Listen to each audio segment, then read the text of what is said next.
Richard, you've discussed about orthopraxis, orthodoxy, and orthopathos, and a lot of churches do that. And so I wanted you to talk about whether it's necessary for the churches to strive to have a balance between all these three elements. Good, yeah, because in this lesson we do talk about those three things that in the previous lesson we talked about as the goal of theology, that we want right thinking, that's orthodoxy, right practice, that's orthopraxis, and right feelings.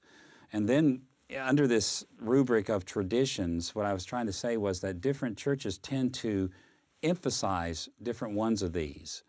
Sometimes they'll get two that are their primary emphases, but they just do tend to focus in on one or two of them rather than trying to find some balance point among them all.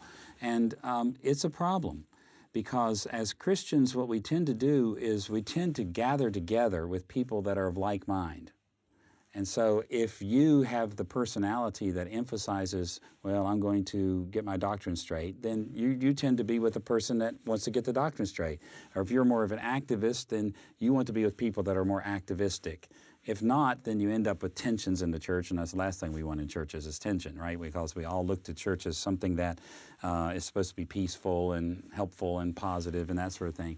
But I do think it is true that we need to find a way of coming together, balancing these things. Now, there are different ways to think of balance, and in the last lesson, you'll remember we said that because the deck of life is always shifting back and forth, that balance can be nothing more than momentary synchronicity, meaning these things come together in different ways at different times, in different combinations with different emphases.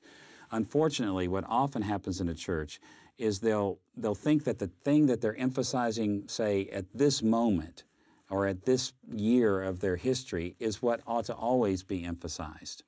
And this is especially the problem for pastors who lead their churches, because they will have their own preferences and their own tendencies in certain directions, and they'll think that that's what everybody in their church needs.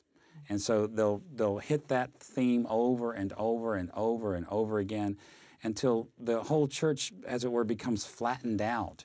And everybody is unanimous in their lopsidedness. And so then the deck shifts and everybody falls overboard.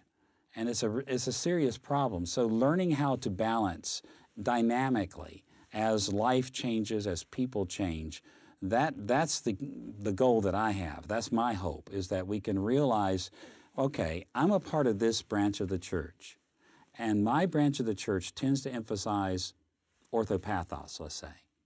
Okay, well, that's my church. That's where I feel most comfortable. This is my family. This is the part of the body of Christ with which I identify myself. And that's fine. That's wonderful. In fact, that's one of the reasons why we ought to do that, is because we have likeness with others.